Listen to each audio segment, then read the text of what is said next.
Acusações ou suspeitas de plágio e ideias roubadas não são algo incomum ou exatamente novo no universo da arte. Longe disso.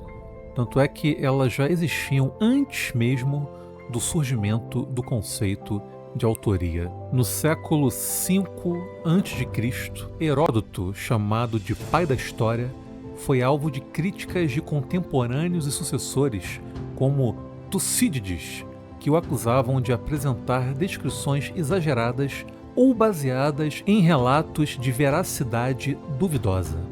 Por outro lado, alguns estudiosos modernos apontam que o próprio Tucídides pode ter adotado os métodos narrativos de Heródoto, sem reconhecer claramente essa influência. Ainda no século V, o dramaturgo Eurípides foi acusado de copiar ou reimaginar temas e enredos de obras de contemporâneos como Sófocles e Ésquilo. Como todos os três usavam mitos compartilhados, as acusações levantavam questões sobre originalidade e propriedade criativa. No mundo antigo, os sacerdotes egípcios acusaram os gregos, especialmente Pitágoras, de terem roubado ideias sobre matemática, filosofia e espiritualidade durante suas visitas ao Egito. Autores como o já citado Heródoto mencionam que muitos sábios gregos estudaram no Egito, onde assimilaram conhecimentos que mais tarde reivindicaram como originais. O poeta romano Virgílio foi acusado de copiar temas e estruturas da obra de Homero. Sua Eneida é frequentemente vista como uma releitura consciente da Ilíada e da Odisseia, adaptada para glorificar a Roma imperial. Essa prática, no entanto, era aceita como imitação criativa na época. Enfim, exemplos não faltam. No entanto, o cinema, em particular, me parece ser um campo mais receptivo a essa prática tão controversa. Cenas claramente inspiradas em obras anteriores costumam ganhar rótulos mais sofisticados, tais como inspiração, homenagem ou ressignificação. Todavia, nada disso impede que existam polêmicas de tal natureza no território do audiovisual. E é com base nisso que hoje irei falar de um imbróglio que talvez não seja tão conhecido. De um lado, um cineasta moçambicano radicado no Brasil.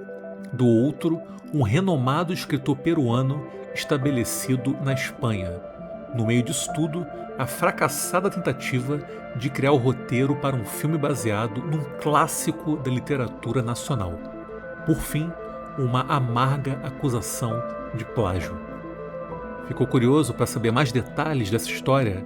Então não saia daí, porque está começando o primeiro episódio do Cine Ensaio.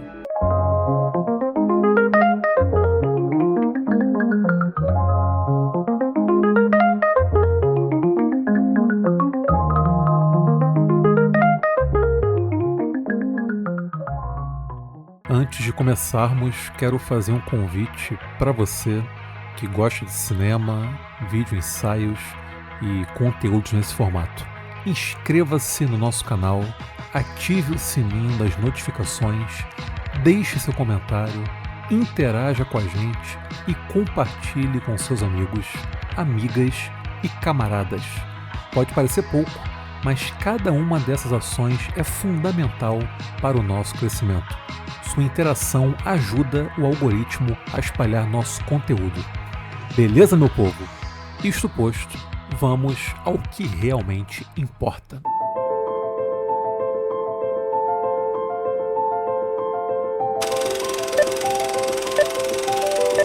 Após o sucesso do livro Pantaleão e as Visitadoras, Mário Vargas Llosa recebeu um inusitado convite do produtor Christian Ferry para dirigir uma versão cinematográfica de sua própria obra literária. O pitoresco disso tudo é que, segundo consta, o que teria motivado Ferry a convidar o escritor para tal empreitada seria o desejo de que a adaptação fosse um autêntico filme de autor. Ou seja, Christian Ferry levou, digamos, um tanto ao pé da letra o conceito de autoria consagrado pela turma da Novelle Vague. Por sua vez, Vargas Llosa recusou, afirmando em tom de brincadeira, porém com um fundo de verdade, que mal sabia operar uma câmera fotográfica. Imagina dirigir um longa-metragem. Eis que entra em cena Rui Alexandre Guerra Coelho Pereira, ou simplesmente Rui Guerra, o cineasta moçambicano que havia se mudado para o Rio de Janeiro no começo dos anos 60, onde, tempos depois, tornaria-se um dos grandes nomes do cinema novo, após dirigir Os Cafajestes e o clássico absoluto Os Fuzis, que lhe rendeu o Urso de Prata no Festival de Berlim de 1964. Luís Garcia Berlanga, cineasta espanhol, entrou em contato com Ferri para lhe indicar a presença de Rui no projeto, providenciando um encontro entre Rui e Vargas Llosa para a confecção de um roteiro em espanhol. Rui Guerra, que não se interessou por Pantaleão e as Visitadoras, já vinha há tempos alimentando o desejo de filmar uma versão cinematográfica de Os Sertões, cânone da literatura brasileira, escrito por Euclides da Cunha. Ele apresentou o livro a Vargas Llosa, que se apaixonou pela obra, topando a mudança de caminho daquela iniciativa. Christian Ferri tinha em mãos um projeto, no mínimo, ambicioso. Amparado por uma verba de aproximadamente 2,5 milhões de dólares, ele fez locações na América Central, contratou técnicos e entrou em contato com atores de destaque, como Sidney Poitier, Jack Palance e Dean Stockwell. Segundo Ferri, mesmo com seu inglês macarrônico, Rui Guerra teria encantado os executivos da indústria graças ao seu indefectível charme durante as reuniões ocorridas. Tava tudo indo bem demais para ser verdade, certo? Pois é, sempre há um porém. E aqui vem ele. Porém, contudo, todavia, mudanças ocorreram na Paramount, ocasionando um recuo do financiamento. Rui e Ferri estiveram em Hollywood para solicitar ao roteirista Dalton Trumbo uma versão em inglês do roteiro. O moçambicano ficou dias hospedado em um hotel de Los Angeles, à espera de uma afirmativa de Trumbo, que nunca veio. Aliás, reza a lenda que Rui Guerra teria, naquele hotel, esbarrado com ninguém menos que John Wayne, um dos seus ídolos da juventude, o que talvez tenha dado uma amenizada no bolo que tomou. Ainda sobre as dificuldades que foram surgindo e se amontoando, não foram apenas as reduções orçamentárias que inviabilizaram a concretização do projeto. Tony Luraski, que trabalharia no filme e ficou próximo de Rui, teria revelado ao diretor que reinava na Paramount o que ele chamou de imperialismo cultural, fortalecido pelo fracasso comercial de filmes que se passavam na América Central. Barry Diller, manda-chuva da Paramount, ganhou a sugestiva alcunha de Barry Killer, assassino em inglês, por ter sido a figura por trás do cancelamento de diversos projetos que jamais veriam a luz do dia. Ao ser informado da interrupção do projeto, Rui Guerra ficou chocado, mesmo estando acostumado com situações do tipo que, afinal de contas, são tão corriqueiras no meio cinematográfico. Apesar dos pesares, ele recebeu o cachê que lhe havia sido prometido e investiu parte da grana em outro projeto que jamais sairia do papel, uma adaptação do romance Sargento Getúlio, de João Ubaldo Ribeiro. Ferri, que foi o grande responsável pela aproximação entre Rui e Vargas Llosa, imaginou que a parceria entre ambos teria forte potencial para triunfar, com as virtudes de um homem das imagens complementando as virtudes do homem das palavras. Anos depois, em entrevista à revista francesa de cinema Positif Magazine, o peruano daria a seguinte declaração sobre Rui: "Ele é muito difícil, pois tem seu próprio mundo, suas ideias e suas obsessões, o que é perfeitamente compreensível. Para ele, um roteiro tem que servir para materializar tudo isso." Segundo Vargas Llosa, as ásperas discussões travadas entre eles não impediu o surgimento de uma amizade. O peruano afirmou ainda que Rui Guerra lhe fizera apenas 3 pedidos: que fosse uma história de amor, que que tivesse relação com a Guerra de Canudos e que tivesse a imagem de uma mulher enrolada em uma corda no deserto. De acordo com o romancista, Rui Guerra tinha uma certa obsessão por essa imagem. Ao longo de aproximadamente 3 meses, vivenciados na residência do peruano em Barcelona, os dois trabalharam juntos na criação de um roteiro inspirado em Canudos, intitulado A Guerra Particular. Lhosa comentou ainda que Rui relutou em aceitar o protagonista por ele sugerido, Galileu Gall, um frenólogo escocês anarquista. Após um período de depuração da premissa do roteiro, Rui Guerra retornou a Paris, com a sensação de que Vargas Llosa havia compreendido o que ele desejava para o projeto. Segundo o escritor, o filme deveria se passar no Brasil, e tal ideia só não foi concretizada em função da censura, obrigando-os a mudar as locações para a República Dominicana, para onde ambos se dirigiram a fim de implementar alterações no roteiro. Meses depois, toca o telefone de Vargas Llosa. Do outro lado da linha está Rui Guerra, e finalmente é dado o veredito. O filme não iria sair do papel.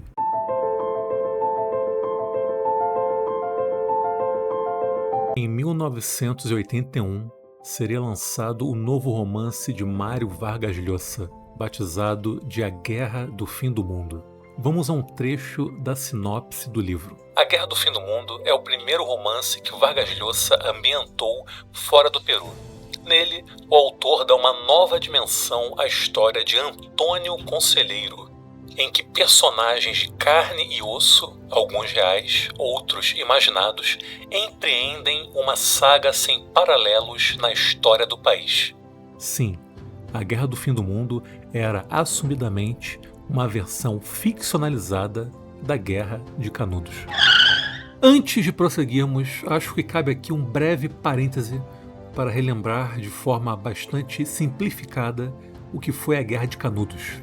Ocorrido entre os anos de 1896 e 1897, o conflito foi travado entre as forças republicanas brasileiras e os seguidores de Antônio Conselheiro, um carismático líder religioso com ares messiânicos, que rebatizou a cidade de Canudos como Arraial de Belo Monte. Após rumores de que os sertanejos, encabeçados por Conselheiro, almejavam a restauração da monarquia, o governo brasileiro decidiu intervir militarmente na região, dando origem a uma sangrenta batalha que só foi encerrada quando, após 3 expedições fracassadas do exército e a participação de 12 mil soldados oriundos de 17 estados brasileiros, o arraial foi incendiado e a população massacrada, resultando em um total de aproximadamente 25 mil mortos, incluindo mulheres e crianças.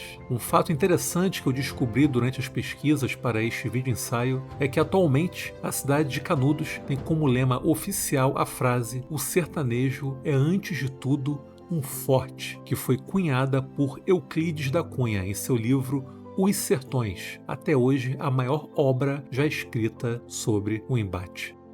Parênteses fechados, voltemos ao tema principal. Lembram que eu estava falando de A Guerra do Fim do Mundo, romance do Vargas Llosa, inspirado no conflito de Canudos? Pois então, você poderia concluir que o nosso amigo Mário escreveu o romance após a tentativa de criar o roteiro para o filme de Rui Guerra, que havia lhe apresentado ao livro de Euclides da Cunha, certo? Pois é, mas não foi bem assim. Em 1994, durante uma entrevista à Folha de São Paulo, Vargas Llosa declarou: "Os Sertões foi um dos livros que mais me impressionaram. Um livro que me mudou um pouco a vida. Trabalhei muito nesse roteiro, mas, desgraçadamente, o filme nunca foi feito. Desgraçadamente para Rui Guerra, porque, para mim, deixou uma possibilidade formidável. Fiquei tão apaixonado pela história, pelos personagens, pelo ambiente, pela época, que decidi escrever o romance. Até aí não parece haver nada de errado, visto que Vargas Llosa deixa bem claro que o livro teve sua gênese no roteiro do filme Natimorto. Mas não foi assim que o cineasta recebeu tal notícia. Rui Guerra sentiu-se traído pela ausência no romance de citações à parceria de ambos, partindo para várias reclamações públicas à imprensa. Ele roubou a minha história toda, personagens, enredo, eu é que mandei para ele a documentação toda. Eu vim a Paris, o conheci, depois vim ao Brasil, fiz um levantamento de todo o material sobre Canudos, não só os sertões. Pedi a Idela Creta, ela fez uma documentação enorme de livros, até iconografia. Fomos a museus fotografar, mandei tudo para ele se informar. Depois eu fui para lá, tinha uma história de ponto de partida, não tinha todos os incidentes, mas tinha a estrutura básica, e era a história de um velho revolucionário estrangeiro. Ser escocês e frenólogo foi ideia do Mário, que vem das guerras de Cuba e tem o ideal romântico da revolução, e chega e sabe do que está acontecendo em Canudos, e vai para lá participar daquela revolução utópica. É um cara de certa idade e acha que é a sua última possibilidade de concretizar o sonho de uma revolução. E ele um dia resolveu fazer o livro A Guerra do Fim do Mundo e deu declarações de que os sertões eram uma paixão da juventude dele, embora em entrevistas mais antigas tenha dito que nunca tinha lido. A respeito de uma possível reparação, falou: tentei alguma coisa naquela altura, mas não tinha dinheiro nem para tomar um cafezinho, quanto mais processar um cara famoso no mundo inteiro. Quando lhe perguntam sobre isso, ele, o Vargas Llosa, diz: eu não posso plagiar a mim mesmo. E eu nunca registrei a história antes.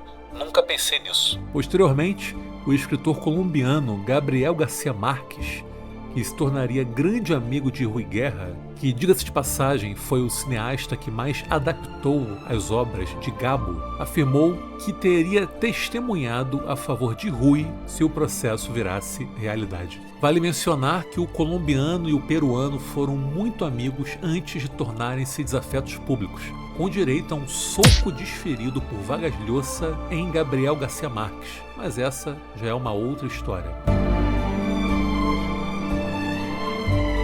No melhor estilo Que Fim Levou, iremos encerrar este ordinário vídeo ensaio. Vargas Llosa está com 88 anos e publicou em 2024 aquele que dizem ser seu derradeiro romance, Dedico a Você, Meu Silêncio. Em 1990, ele concorreu à presidência do Peru pela coalizão de centro-direita Frelimo, sendo derrotado por Alberto Fujimori no segundo turno. Como a Terra não gira, capota. Eis que 31 anos depois, o escritor declarou apoio a Keiko Fujimori, filha de seu antigo algoz, nas eleições presidenciais de 2021, que acabaram sendo vencidas por Pedro Castilho. Em 2010, Vargas Llosa foi laureado com o Nobel de Literatura. Para além do cinema, Rui Guerra aventurou-se por outras áreas do campo artístico.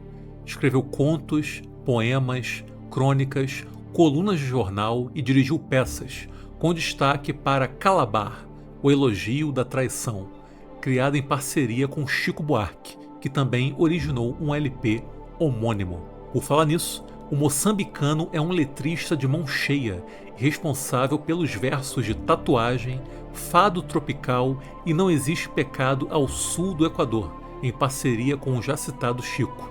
Canto Latino, com Milton Nascimento, Bloco Deu Sozinho, com Marcos Valle, além de outras dezenas de canções. Rui Guerra segue firme e forte no alto de seus 93 anos. Em fevereiro, irá ocorrer a estreia de seu novo longa-metragem, Aos Pedaços, filmado em 2020. E em 2024, ele terminou as filmagens de A Fúria, em parceria com Luciana Mazzotti, que irá encerrar a trilogia iniciada por Os Fuzis, de 64, e sucedida por A Queda, de 75. O longa conta com Ricardo Blar, Lima Duarte, Daniel Filho, Grace Passou, Simone Spoladori e grande elenco. Ainda não há previsão de estreia. E por último, preciso mencionar que a minha principal fonte de consulta para criar o roteiro deste vídeo ensaio foi o livro Rui Guerra, Paixão Escancarada, excelente biografia escrita pela Vavi Pacheco Borges e editado pela Boitempo, onde além dessa há outras maravilhosas histórias protagonizadas pelo cineasta moçambicano, de quem eu sou grande admirador. É isso, gente.